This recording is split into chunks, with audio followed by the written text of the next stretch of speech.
Ok, primera clase referente a un repaso de semiología para aplicar en nuestras clases normales. Vamos a abrir un archivo.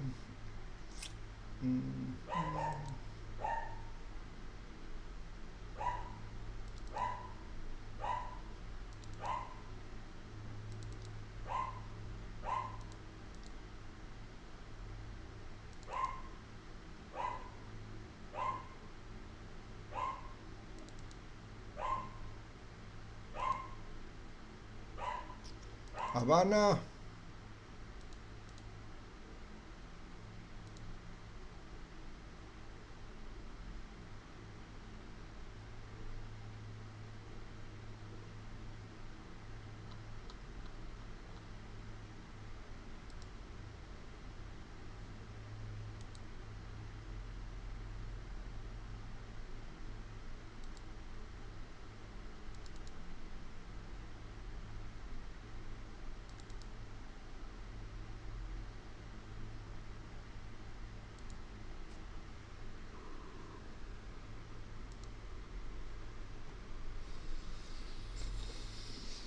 Vamos a compartir una imagen.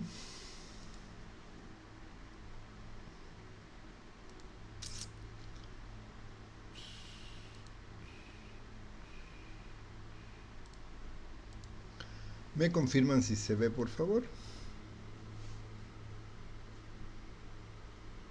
Se ve, doctor. Muy bien. Entonces,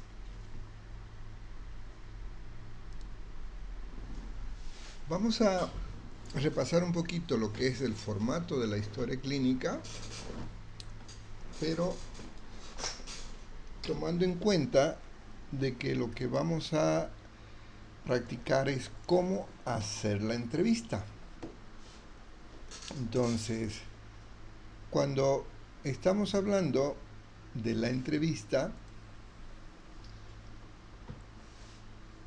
nos entendemos, como hablamos en práctica, el momento en que vamos a estar con el paciente.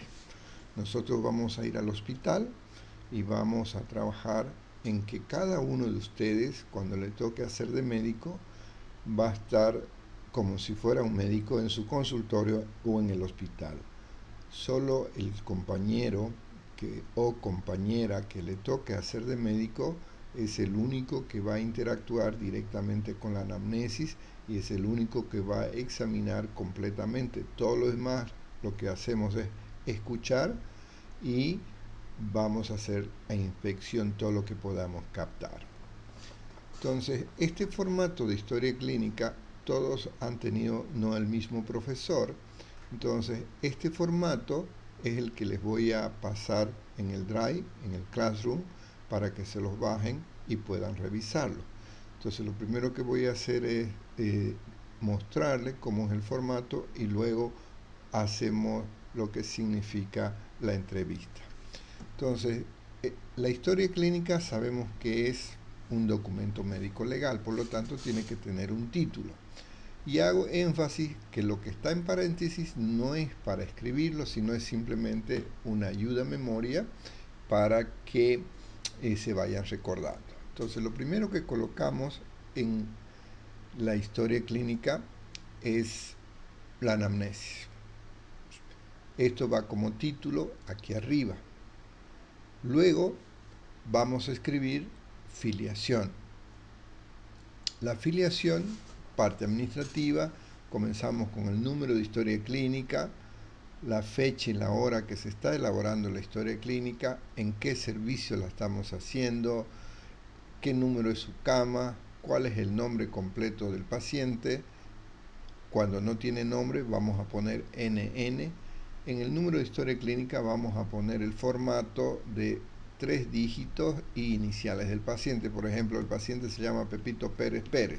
Entonces va a ser la historia 001, P de Pepito, P de Pérez, P de Pérez. ¿Sí? Cuando el paciente no tenga un nombre, ahí le vamos a poner NNN. Sexo, aquí lo que vemos biológicamente, no lo que quiera hacer el paciente, ¿sí? Masculino o femenino, y en ocasiones, si fuera de niño, podríamos tener el conflicto de cuando tienes un paciente que tiene, no sabe si es hombre o es mujer. Existen esas anormalidades. Fecha de nacimiento, cuando la sabe el paciente. Cuando no sabe el paciente, ponemos la edad aparente. Lugar de nacimiento, la procedencia. El lugar de nacimiento es importante porque hay enfermedades que son propias. Por ejemplo, los que nacen en la zona de los valles, hay mucho Chagas, esa información nos dice. La procedencia, si el paciente viene de alguna zona endémica. Su residencia, por ejemplo Santa Cruz, la dirección la ponemos completa, qué calle, qué número, tenemos que hacer UV, y en ocasiones hacemos croquis cuando hay una enfermedad de declaración obligatoria. El teléfono, sea del paciente o alguien de referencia. Correo electrónico, si lo tiene, para que podamos enviar la información. ¿Cuál es su ocupación y profesión? En algunos libros hablan de grado de escolaridad. Nosotros ponemos profesión porque está implícito. Profesión o grado de escolaridad. Si no tiene profesión, primaria, curso primaria, secundaria, o bachiller, o nivel técnico, o nivel profesional, abogado, médico, lo que quieran. El estado civil no nos interesa tanto si es soltero, casado, viudo. Lo que nos interesa es ver si tiene alguien que puede contagiarse o alguien que lo ha contagiado, alguien que lo cuide, a quién tiene que mantener él, si está enfermo, quién va a trabajar por él, quién va a no, eso es para ver la condición social. Su religión, importante porque hay algunas religiones que no nos permiten hacer algún tratamiento. Y la raza es fácil, simplemente de acuerdo a lo que vemos. Es blanco, es negro, es asiático, es mestizo, el más común. Entonces eso en base a la inspección. Entonces hay 19 elementos a 21 que se pueden tomar en cuenta. Todos tienen su importancia. Luego colocamos anamnesis propiamente dicha, porque la raza y el sexo no lo necesito preguntar. Pero por favor, en el tema del sexo hay que tener precaución. Algunas personas que sabemos qué sexo es, que es hombre o que es mujer, pero puede llamarse, por ejemplo, un hombre que quiera ser mujer, se presenta como mujer, se viste como mujer, pero nosotros lo vamos a tratar como él quiere que sea. Pero en la historia clínica vamos a notar lo que es la biología, porque en base a su biología, una mujer que quiere ser mujer pero es hombre, él nunca va a tener cáncer de útero, pero esa mujer aparente puede tener un cáncer de próstata, o viceversa. Una mujer que quiere ser hombre, yo tengo que pensar que puede tener un problema de útero por más que sea hombre, ¿sí? Entonces hay que tener esa precaución. En el motivo de consulta vamos a anotar lo que el paciente diga, de preferencia las palabras que él use, a excepción de algunas palabras que sean muy ordinarias. Entonces, paciente, motivo de consulta, tos, falta de aire, no pongo disnea, el paciente me dijo falta de aire, y puedo ponerle vómito. En vez de falta de aire puedo poner disnea, que es el término apropiado. Puede ser, pero de preferencia generalmente colocamos, a no ser que sea muy burda la palabra. Luego, antecedentes patológicos, yo sugiero que los dividamos en clínicos quirúrgicos. No hay algunos libros de la infancia, de la niñez, de la adolescencia, nada. Yo sugiero, desde el punto de vista de medicina interna, qué enfermedades clínicas ha tenido desde la niñez hasta ahora, y quirúrgico, qué cirugía, qué traumatismo ha tenido. Los no patológicos, vamos a ver los higiénicos, los dietéticos, los hábitos, los vicios que pueda tener. En las mujeres, solo en las mujeres, los ginecobstétricos, fecha última menstrual, la menarca, la telarca, pubarca, gesta, para, si es vaginal o si es cesárea, aborto y fracaso. La sexarca no me interesa, no la vamos a tocar, a no ser que tengamos alguna patología relacionada con ello. Antecedentes familiares lo hacemos de manera centrífuga. Antecedentes psicosociales, inmunizaciones, alergias, Luego nos vamos a anamnesis por aparatos o sistema. Esto es para ver si el paciente se olvidó de decirnos algo o yo me olvidé de preguntar. Luego pasamos a registrar el examen físico general. Examen físico general, buen estado, mal estado, regular estado, qué posición o decúbito se encuentra. Aquí falta algo que me gustaría que tomen en cuenta, que es la actitud. La actitud, dos variables, activo o pasivo.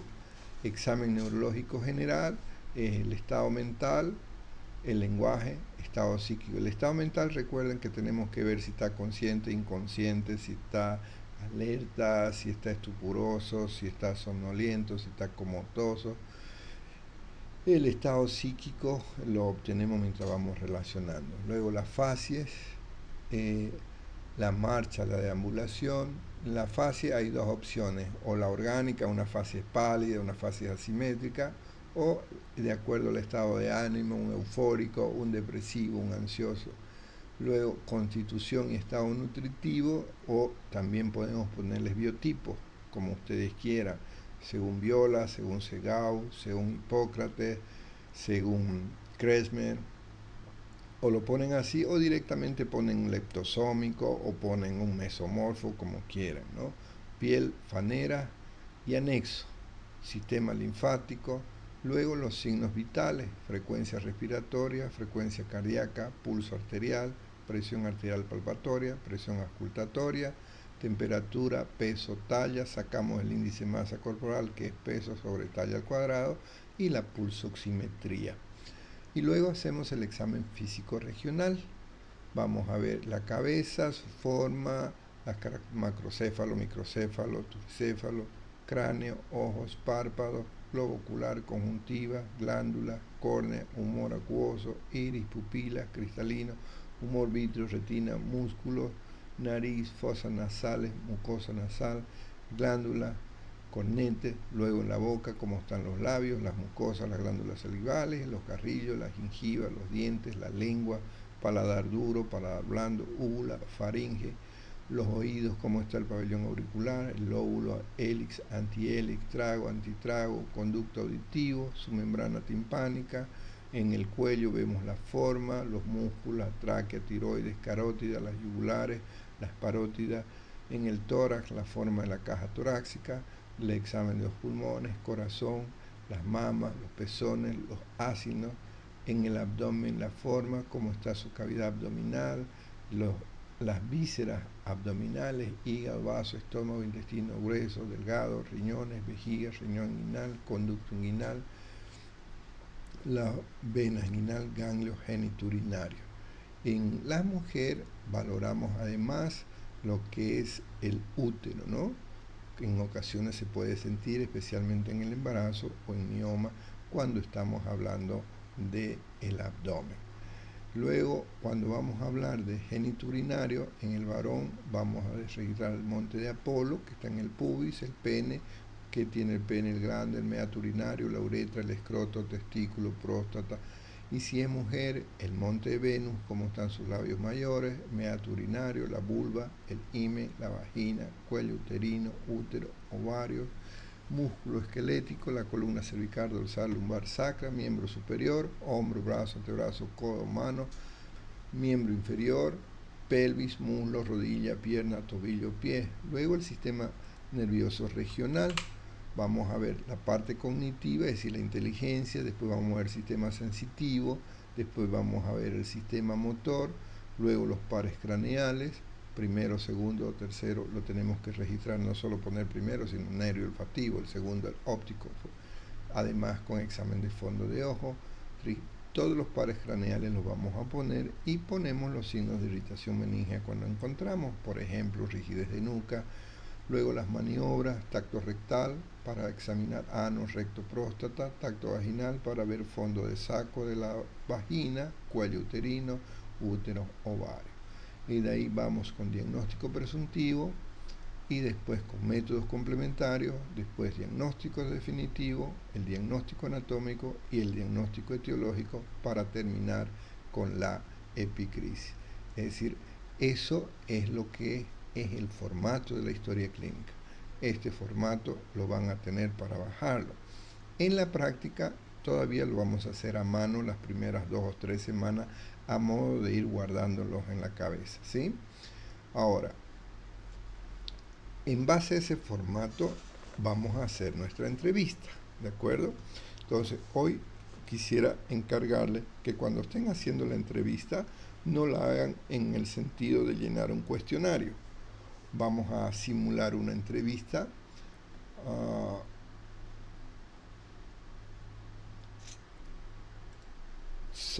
Vamos a poner pantalla con diseño.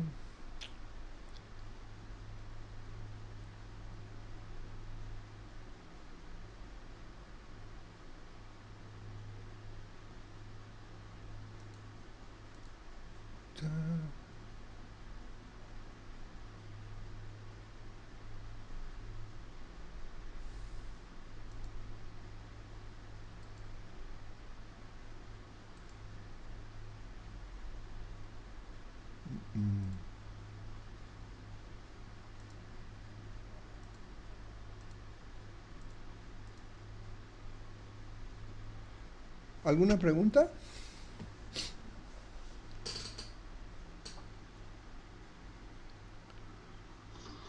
Buenas noches, doctor. Quería consultarle algo sobre si estamos preguntando al paciente y ya nos menciona, o bueno, nosotros vemos cómo se encuentra actualmente en la parte de la historia clínica, ¿dónde pondríamos? ¿En la enfermedad actual o al final de toda? Ok, ¿puedes activar tu cámara cuando hables, como estamos grabando, para tu participación, por favor? Y me repites tu pregunta. Preguntaba sobre, o sea, lo que vemos actualmente en el paciente, ¿en qué parte de la historia clínica pondríamos? ¿En la enfermedad actual o al final de toda la No, historia? no, lo que vemos en el paciente lo registramos en el examen físico. ¿Sí? Ahora, vamos a simular la atención de un paciente. ¿De acuerdo? Luego, mañana les voy a transmitir uno para que lo vean directamente. ¿Sí?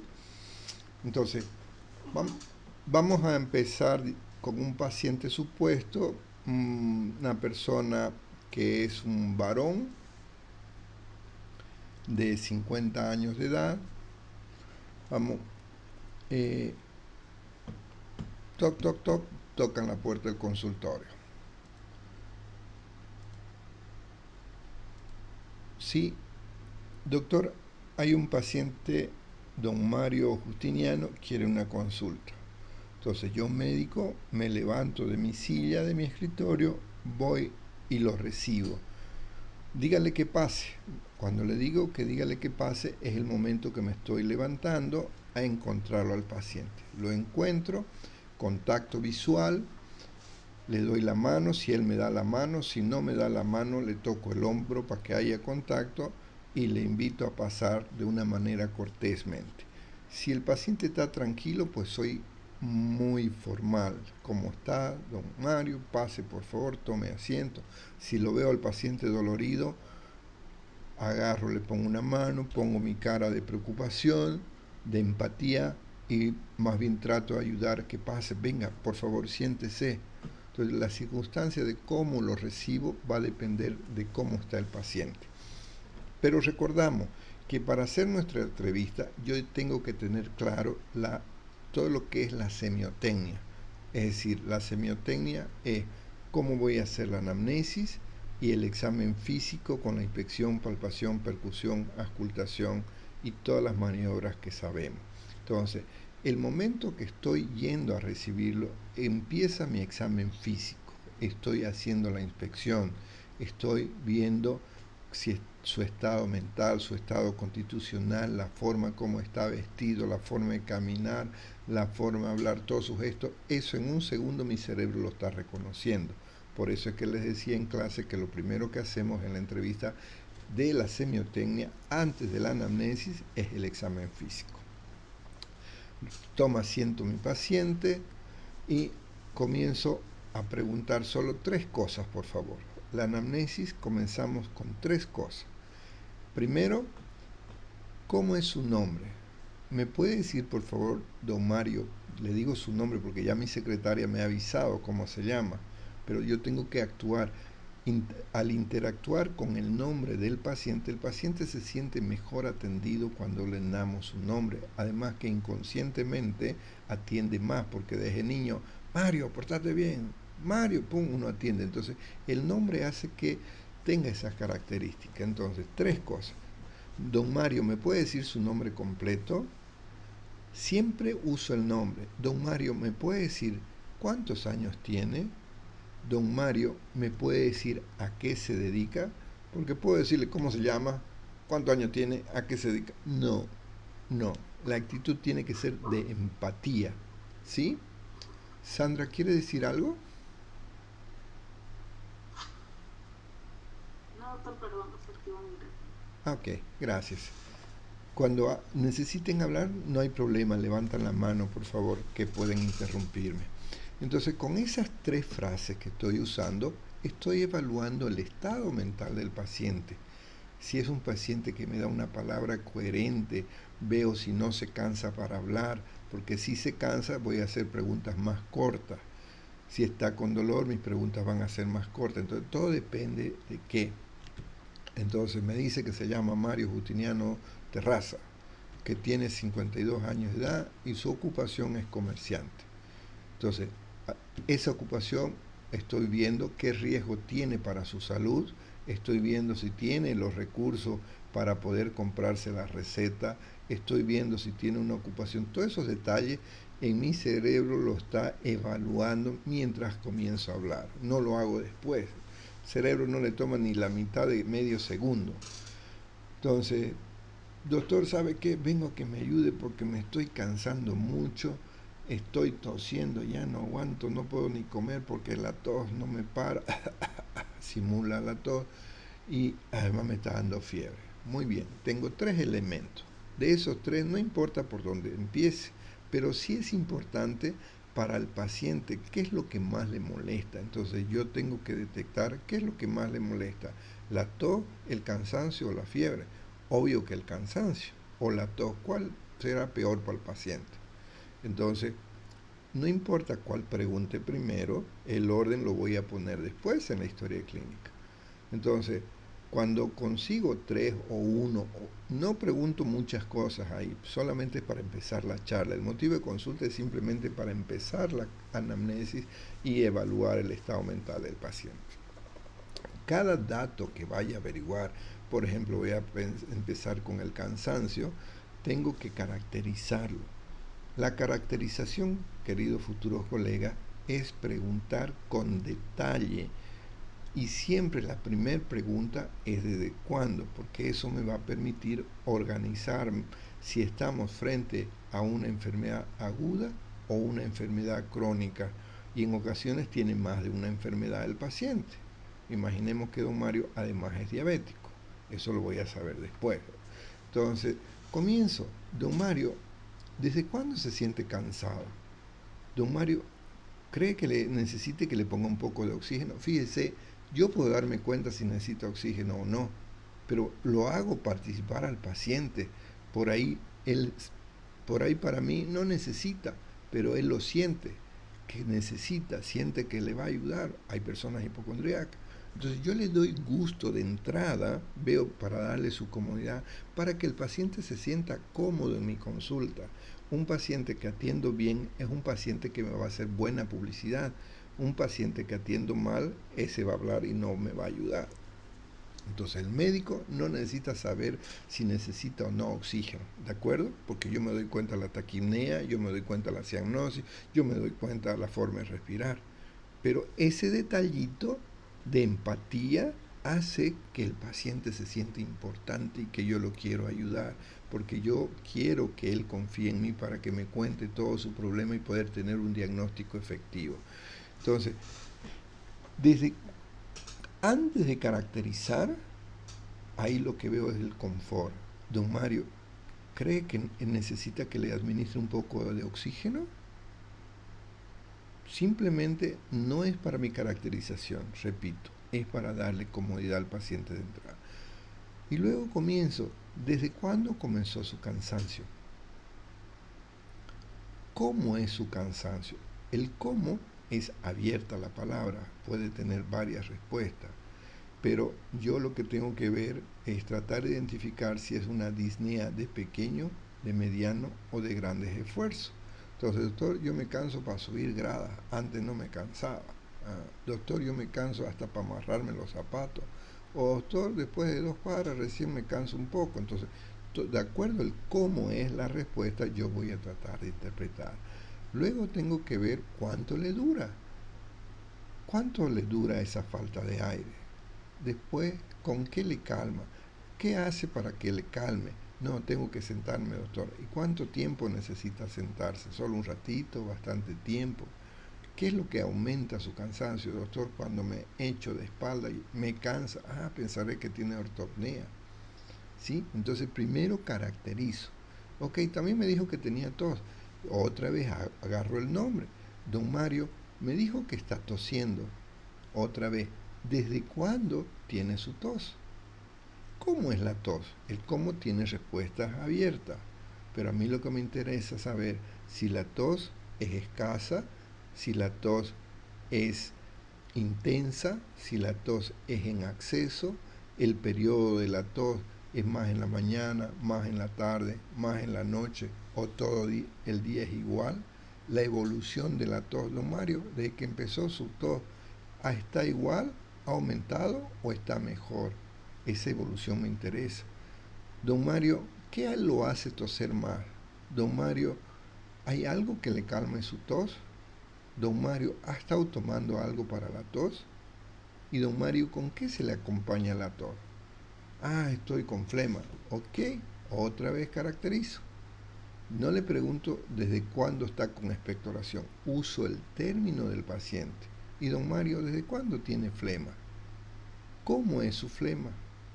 El color tengo que saber la cantidad, tengo que saber el olor y la evolución de la flema, desde que empezó hasta ahora está igual o está peor. Entonces, a ver, don Mario me dice que está con flema. ¿Desde cuándo es su flema? ¿Qué color es su flema?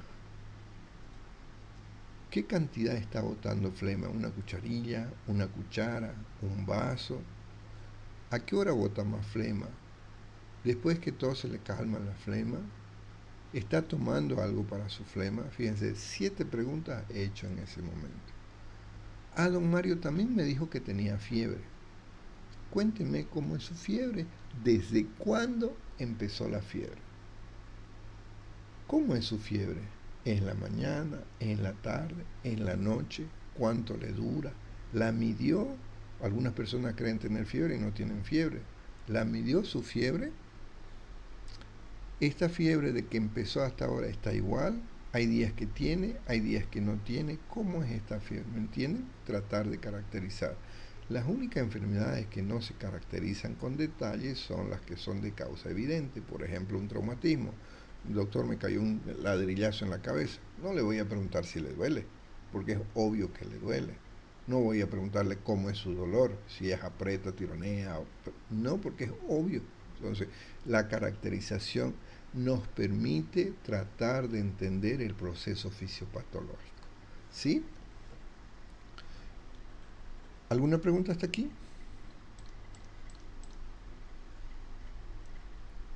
Ok.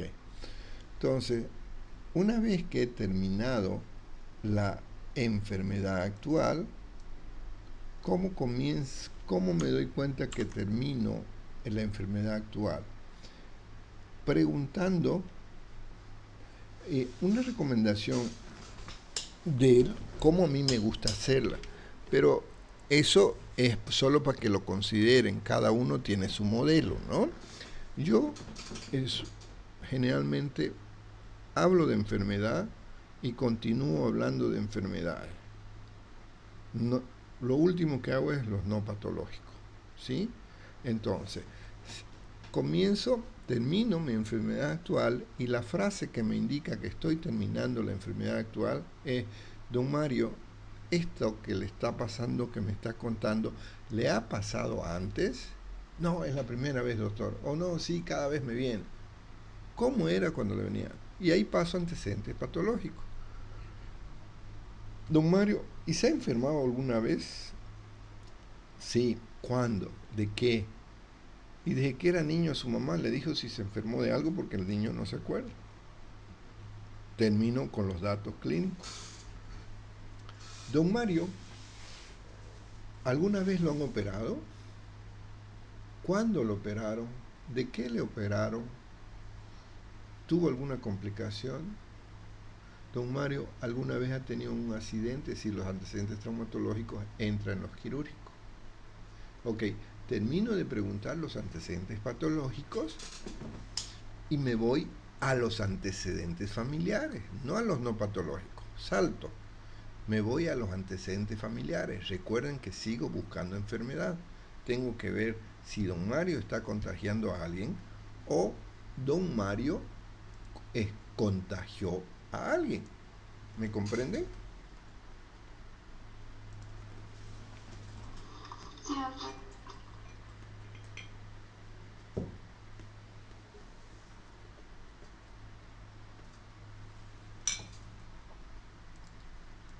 Ok. Entonces, cuando hablo de antecedentes familiares, hacemos centrífugo, es decir, de lo más cercano a lo más lejano. ¿Quién es lo más cercano a don Mario? Su pareja, no necesariamente su esposa si está casado, no me interesa la parte de lo que es la norma de registro civil, me interesa es que haya una persona. Entonces, ¿cómo hago para saber? Entonces, don Mario, ¿con quién vive? Yo automáticamente saco un poco de datos de filiación. Vivo con mi esposa, o vivo con mi señora, o con mi pareja. ¿Cómo está ella? Si me dice que tiene su menopausia, que tiene su gastritis, ok, no hablo mucho de eso, lo escucho solo un ratito y luego lo interrumpo, porque lo que estoy buscando es algo que tenga relación con su enfermedad o que él pueda contagiar. Después de la esposa, ¿quién es el más cercano? Sus hijos. Don Mario, ¿cuántos hijos tiene? ¿Cómo están ellos? John, si hay alguna enfermedad, tengo empatía, lo escucho. Aunque no tenga relación directa, pero si le pregunté, tengo que escuchar. Es conveniente no interrumpir al paciente, aunque hay que optimizar el tiempo, pero no se recomienda interrumpirlo. Después, ¿quién sigue de los hijos? ¿Quién es lo más cercano? De manera centrífuga, vienen los hermanos. ¿Cómo están sus hermanos? Después, ¿quién viene? Los papás. Después, ¿quién viene? Los tíos. Después, ¿quién viene? Los abuelos. ¿Me entiendes? De lo más cercano a lo más lejano. Y siempre buscamos enfermedades contagiosas o enfermedades hereditarias. Si encontramos enfermedades hereditarias, ahí se recomienda hacer el árbol genealógico, lo que hemos aprendido. Redondito para el hombre, cuadradito para la mujer. Entonces hago un redondito, un cuadradito, saben hacer, me imagino, así que no hace falta que se los dibuje, ¿no? Si alguien no recuerda, pues me avisa y lo hacemos, el árbol genealógico. Después que tengo los antecedentes familiares, sigo buscando enfermedades. ¿Cómo busco las enfermedades del paciente? Nos vamos a la parte de ¿dónde está? Psicosociales, inmunizaciones, alergias, no está. Mira vos, aquí hay que agregar antecedentes familiares. Aquí vienen los antecedentes psicosociales. Don Mario, ¿cómo está en el trabajo? ¿Está todo bien en el trabajo? ¿Tiene alguna preocupación? ¿Tiene algún problema? Si usted se enferma, ¿quién le va a comprar la receta? Ahí aprovecho para ver dónde vive, pregunto su dirección. Luego me voy a inmunizaciones y alergia. Si tiene alguna alergia, si ha tenido todas sus vacunas para el COVID, para la influenza. Desde que era niño su mamá le dijo si les puso todas sus vacunas. ¿Sí? Una vez que tengo esos datos, sigo buscando enfermedades. Entonces me voy a los no patológicos. Don Mario, ¿cómo es su alimentación? ¿Cómo es su desayuno, su almuerzo? hay alguna... Aquí hay que hacer énfasis en lo que se ve. Si es un paciente obeso, tenemos que ver qué es lo que más come. Si es un paciente que se queja de estreñimiento, tenemos que ver qué es lo que come. Si es un paciente desnutrido, tenemos que ver por qué no está bien nutrido. ¿Sí? Luego, las actividades físicas. Habana, ¿qué actividades está haciendo el paciente? ¿Hace algún deporte o no hace? No, no es el momento de decirle, ¿sabe qué? Debería hacer ejercicio. No. Habana, basta. Adrianita, hablarle para que se calle. Hola. Hablarle, mijita, para que se calle. Es que la he escuchado a ti decirle, hola. La no se va a callar. Disculpen. Entonces, no recomendamos que haga actividad física todavía. Todas las recomendaciones las voy a hacer después.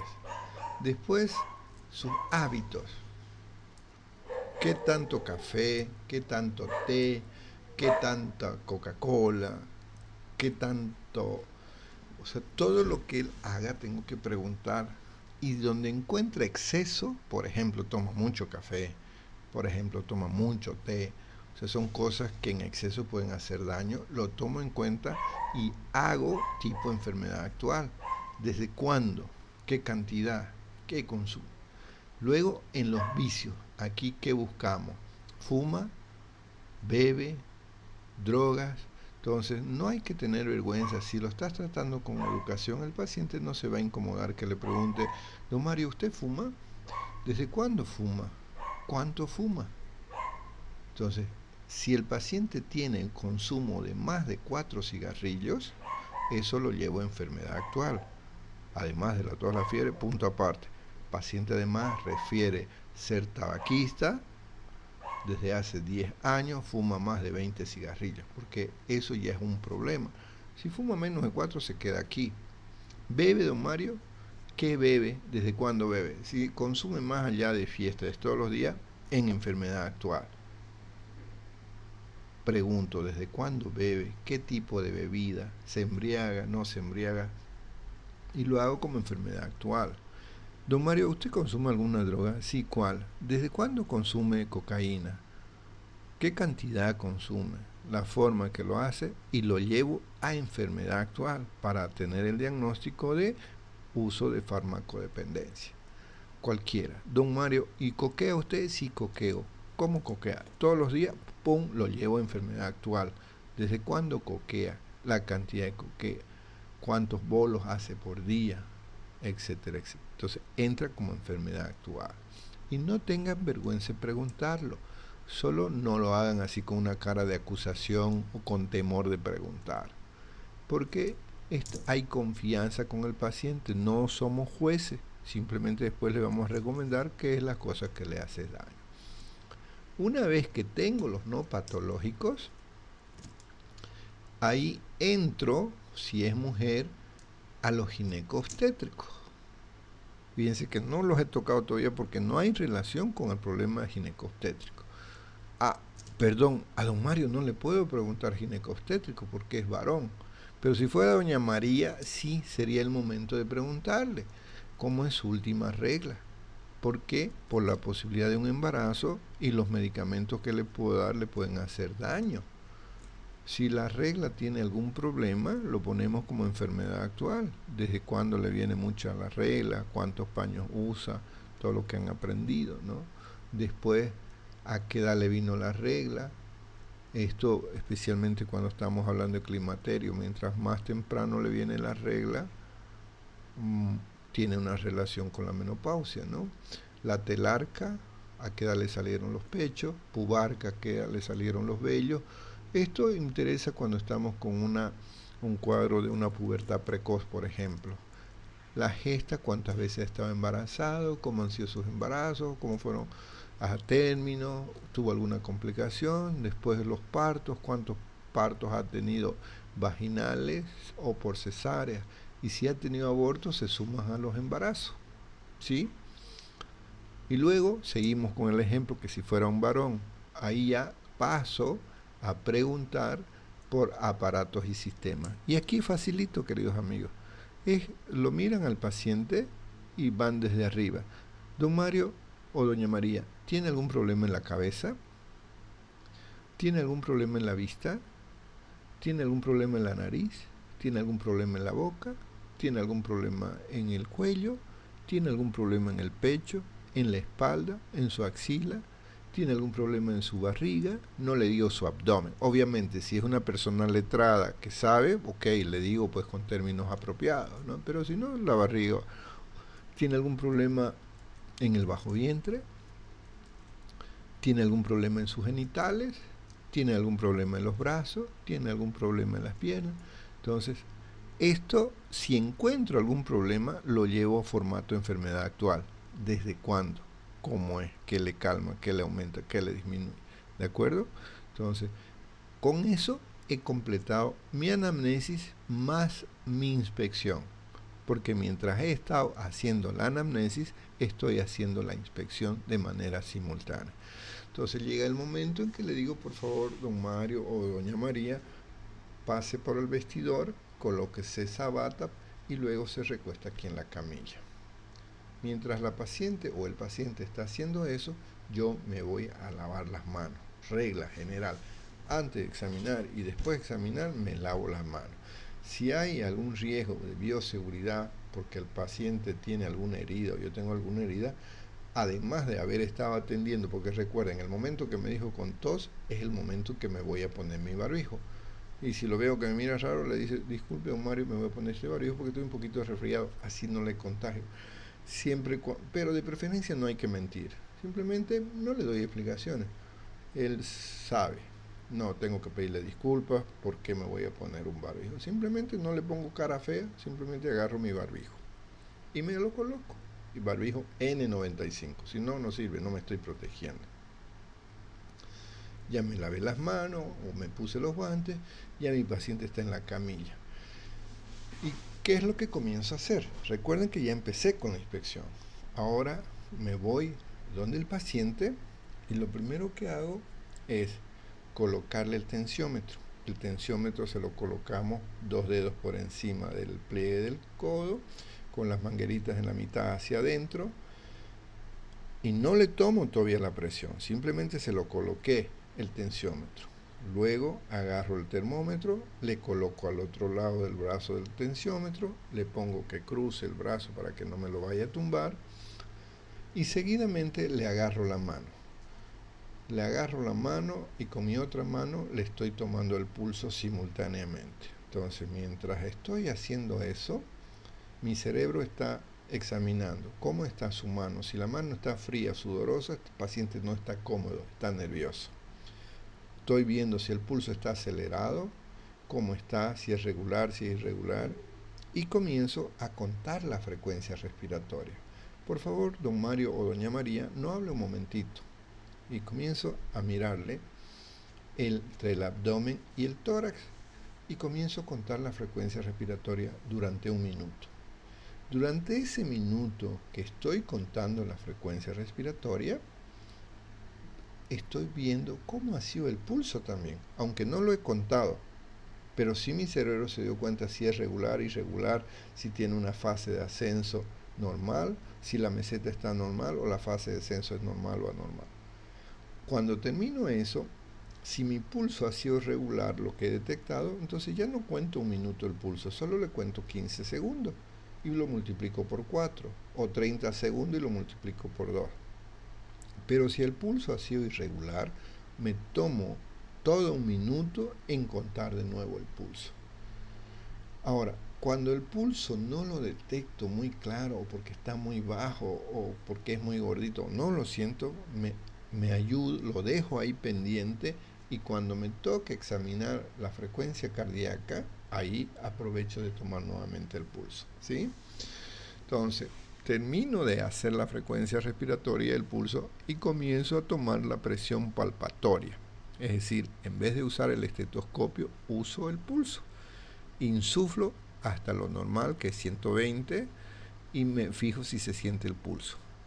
Si todavía se siente el pulso, me voy 20 más, a 140, 160, dependiendo. Tengo que dejar de sentir el pulso. Y de ahí voy bajando. El momento que aparece el pulso, esa es la presión palpatoria que corresponde a la sistólica más 10 menos 10. Luego me pongo el estetoscopio y paso a colocar, nunca lo pongo el estetoscopio debajo de la manguita del tensiómetro, cuando es un estetoscopio que tenga campana y membrana.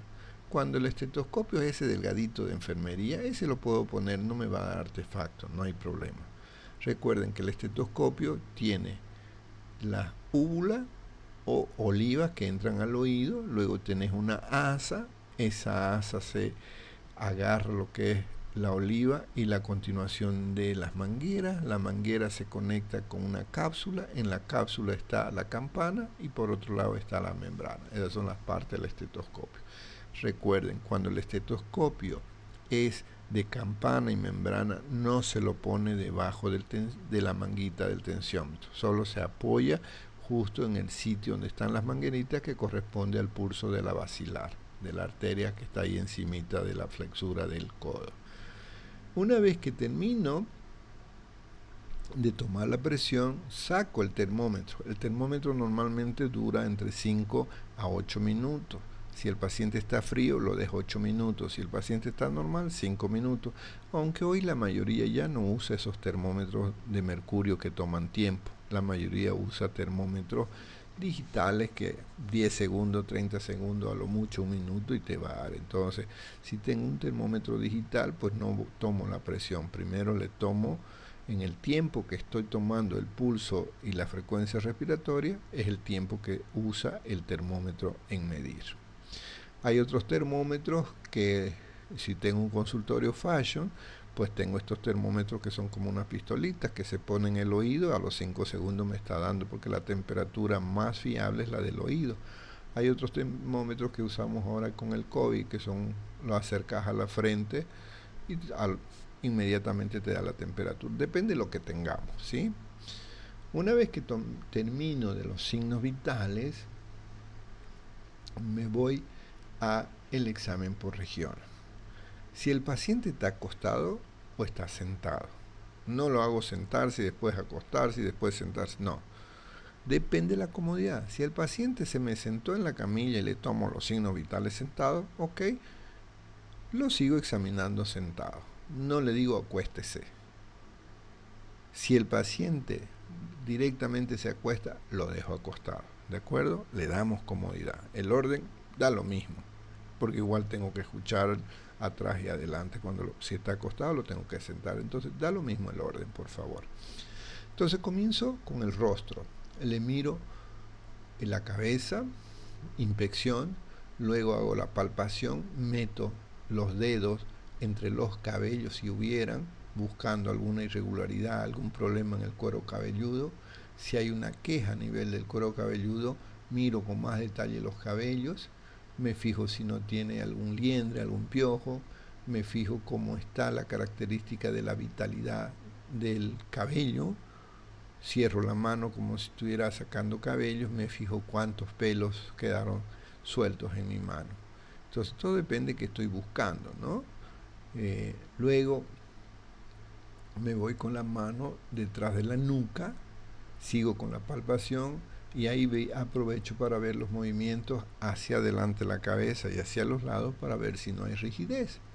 Luego me voy por un lado del oído buscando si no hay ganglios y me voy hacia adelante debajo de la mandíbula y hacia el cuello. Es decir, el momento que estoy tocando la cabeza es el momento que también voy a tocar el cuello, ¿sí?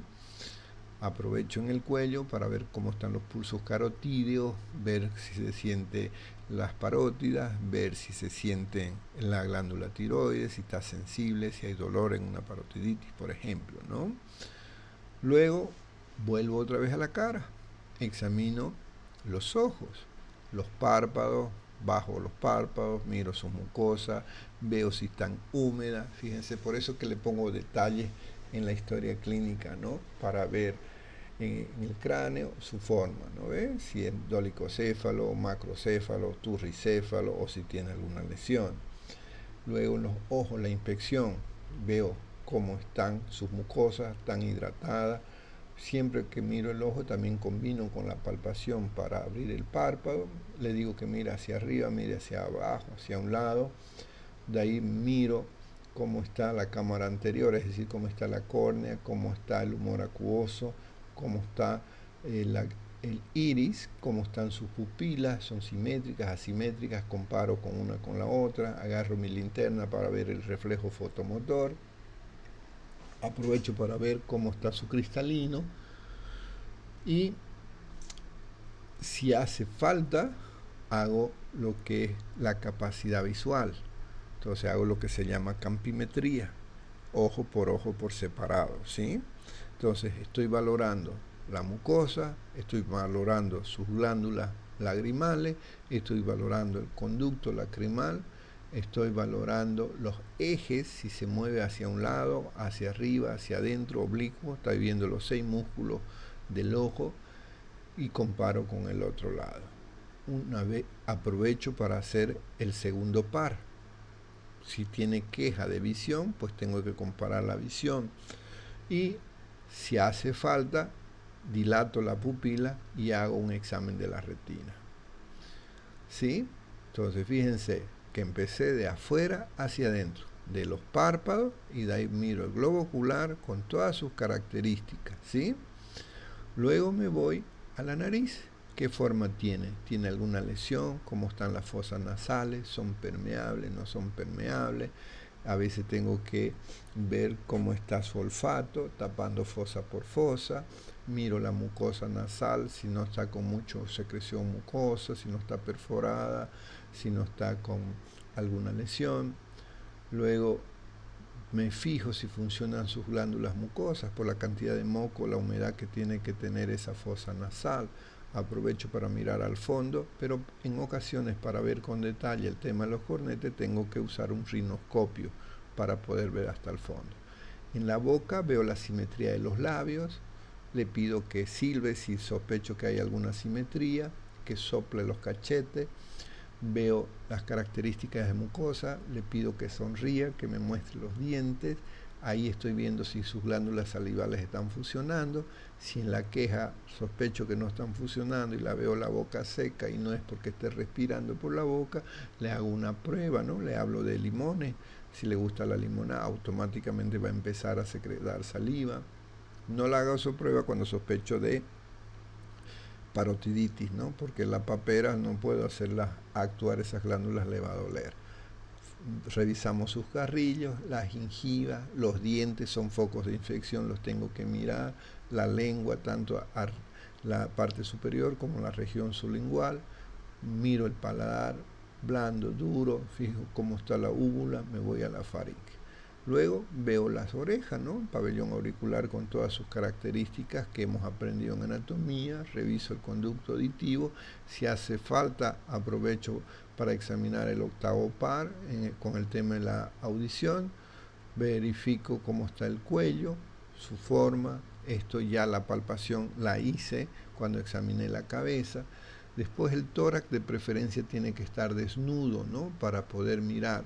Si es mujer no hace falta sacarle el corpiño, la dejamos con corpiño suelto, no prendido, para que no se sienta avergonzada del tema del pudor. Siempre y cuando tiene confianza no hay pudor, pero si tiene vergüenza tenemos precaución y miramos por segmento. Luego la parte de los pulmones con la inspección, la forma de respirar, el tipo de respiración, el tiempo de la inspiración-expiración, tiene que ser mayor la expiración. De ahí me voy a la auscultación, comienzo por la tráquea, región del esternón, la tráquea bronquial, debajo de las clavículas, encima de la clavícula, en la región lateral de la axila. Ahí estoy escuchando la respiración, primero un lado, después otro lado.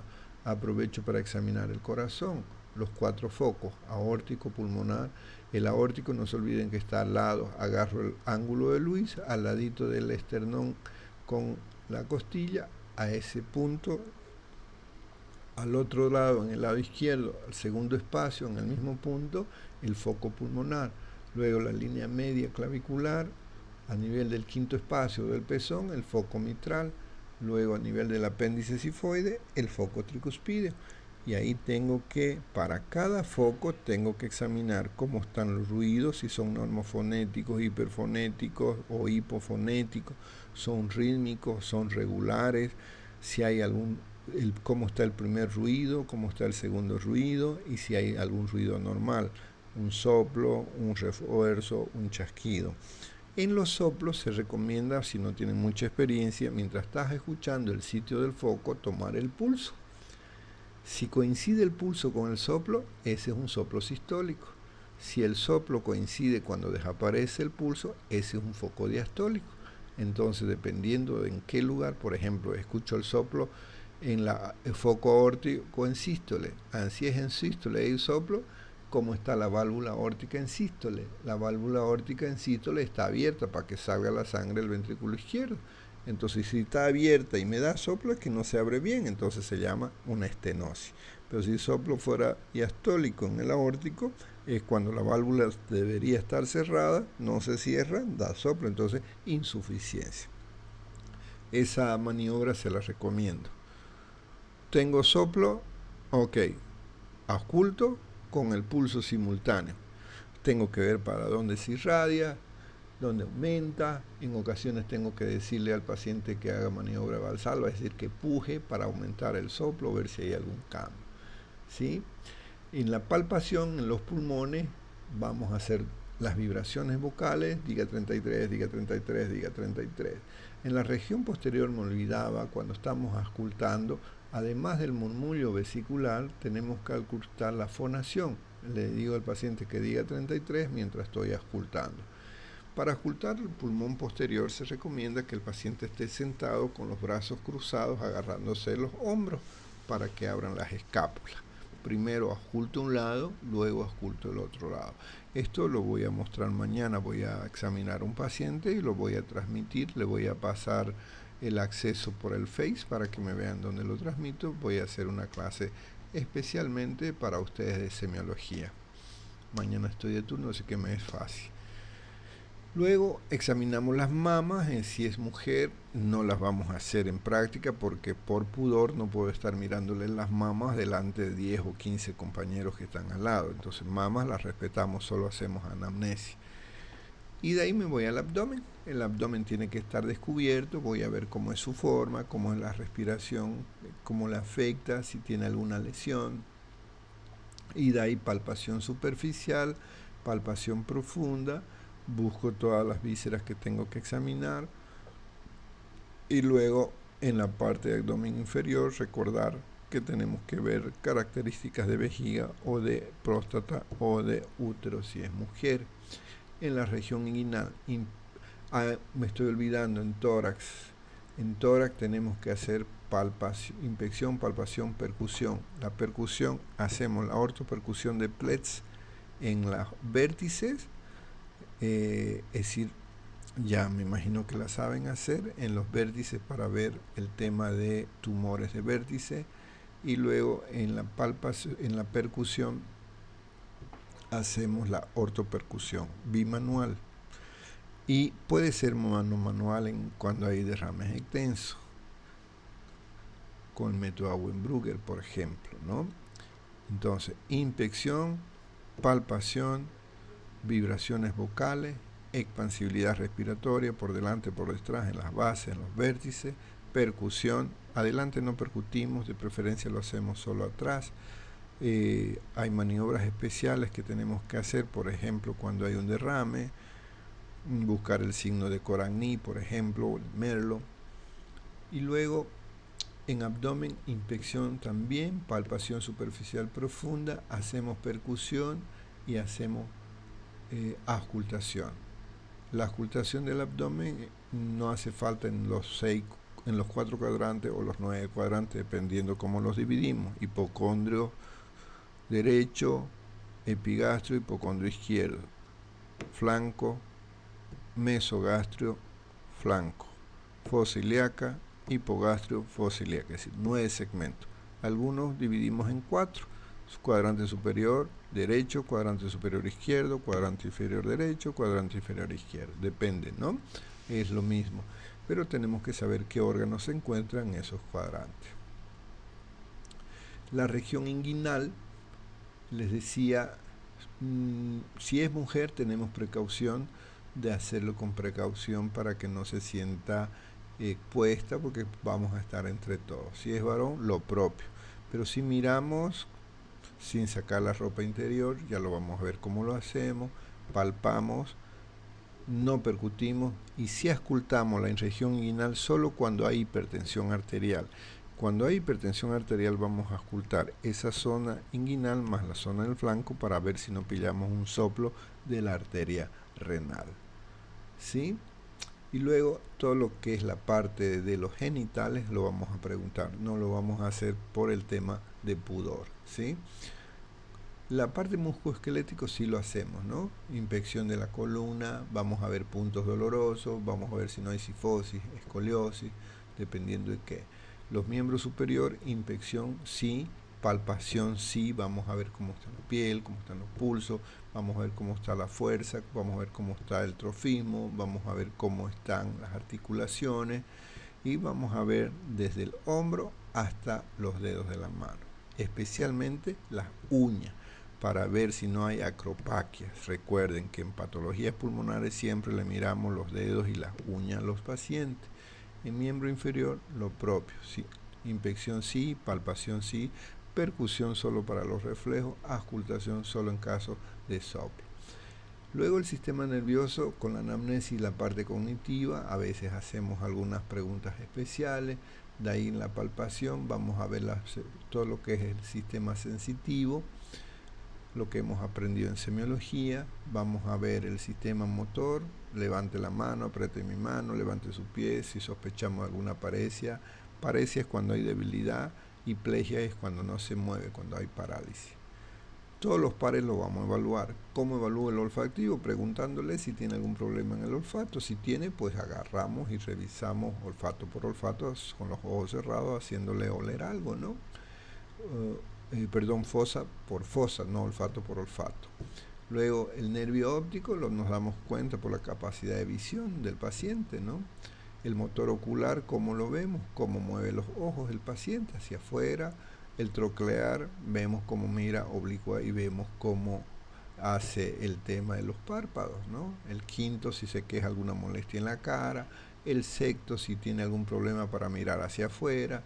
El séptimo, si hay alguna asimetría en la cara, algún problema con la pupila. El octavo, la marcha, el equilibrio y la capacidad auditiva. El noveno, vamos a ver cómo está el velo del paladar, cómo está la lengua. El vago lo vemos a través de la frecuencia cardíaca y las características de los movimientos intestinales. Entonces, todos los pares craneales los vemos. Cuando a veces me dicen algunos de los compañeros, pero no lo vimos. Bueno, te olvidaste cómo se hace, pero sí lo vimos. Y cuando hay sospecha de rigidez de nuca, de cefalea, de signos de meningitis, porque la tuberculosis se combina mucho con la meningitis tuberculosa, ahí tenemos que hacer la prueba de ver si hay rigidez de nuca. Paciente, le llevo la cabecita al mentón que toque en el esternón y luego giro la cabeza a un lado. Si está duro, sospechamos, ¿no? Si sospechamos, le hago Babinski, le hacemos Kerning, Brusinski, Oppenheim o Shadow, cualquiera de los sucedáneos de Kerning. Tacto rectal no vamos a hacer, tacto vaginal tampoco lo vamos a hacer por el tema de pudor del paciente. Y el diagnóstico presuntivo siempre lo vamos a poner como sindromático.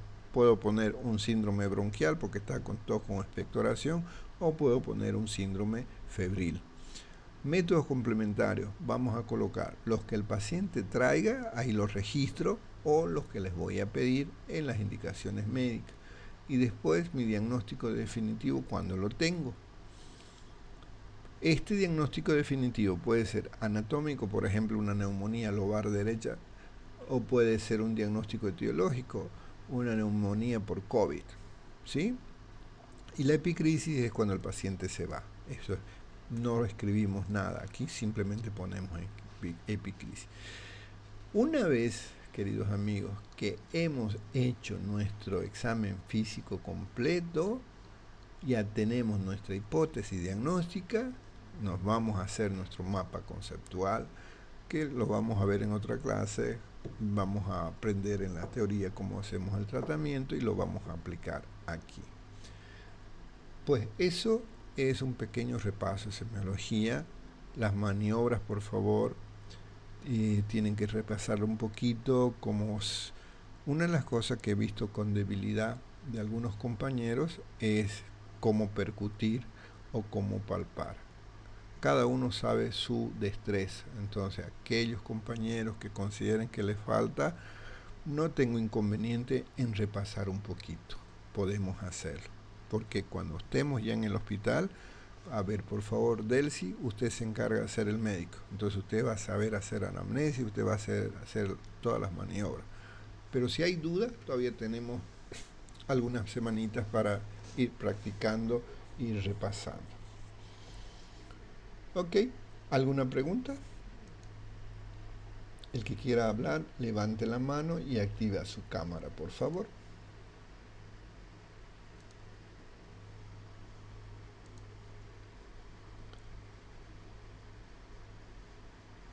¿Queda claro? Bueno, les agradezco, mil disculpas por los problemas técnicos que hemos tenido. Ya sé que a veces no se puede de afuera, entonces cuando tenga que hacer la siguiente semana la hacemos virtual. La siguiente semana vamos a hacer radiografía y la siguiente semana vamos a hacer tomografía. Entonces todavía hacemos virtual, entrando. ¿Cómo nos vamos a conectar? Fácil, simplemente entramos al Classroom y aprieto donde dice unirme y ahí me va a conectar directamente. Las tareas que hubieran aquí en el Classroom, les voy a poner la dirección del Drive donde está esta historia clínica. En este momento voy a subírsela para que no tengamos conflicto. ¿Dónde está? Guardar como.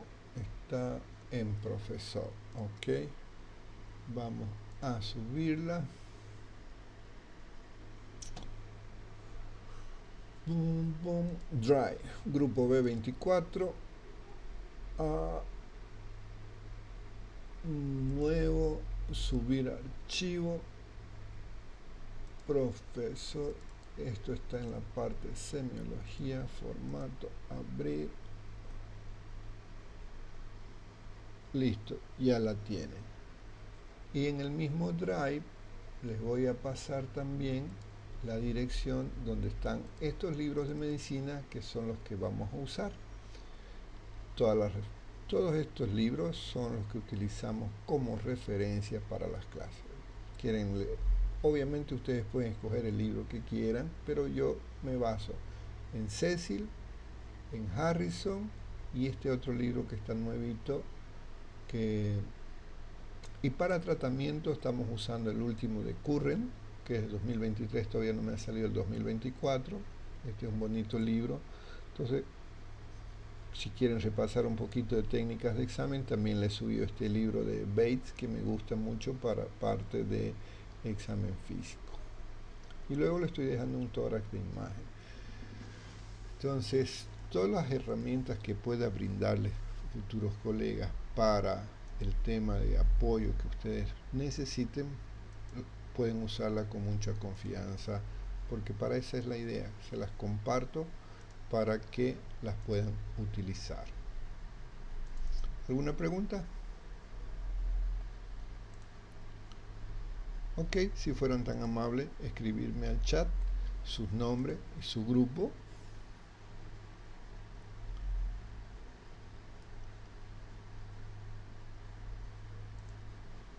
Y vamos a dejar de grabar.